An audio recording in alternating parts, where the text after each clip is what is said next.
ওং নমঃ শিবায়। জয় মা তারা। কেমন আছেন সবাই? আশা করি সবাই ভালো আছেন, আমিও ভালো আছি। আজকে অশুভ গ্রহ থেকে রক্ষার জন্য একটি পরগাছার কথা বলবো, গাছের কথা বলবো। সেই গাছের পরগাছাটা যদি আপনারা ব্যবহার করেন তাহলে আপনাদের অশুভ গ্রহ থেকে মুক্তি পাবেন এবং গ্রহের যে শুভ প্রভাব সেটা আপনারা পাবেন।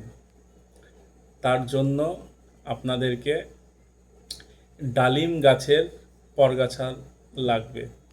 ডালিম গাছের পরগাছা যেটা হয় সেটা আপনারা সংগ্রহ করে নেবেন এবং জ্যৈষ্ঠা নক্ষত্রে আপনারা সেটি ধারণ করবেন। ছেলেরা ডান হাতে, মেয়েরা বাম হাতে ধারণ করবেন। 1 গাঁট মতো নেবেন, 1 আঙুল পরিমাণ মতো নেবেন, নিয়ে ধারণ করবেন কালো সুতোর দ্বারা বা কালো কার ডোর যেটা বলেন সেটার দ্বারা আপনারা মেয়েরা বাম হাতে, ছেলেরা ডান হাতে জ্যৈষ্ঠা নক্ষত্রে ধারণ করবেন ডালিম গাছের পরগাছা।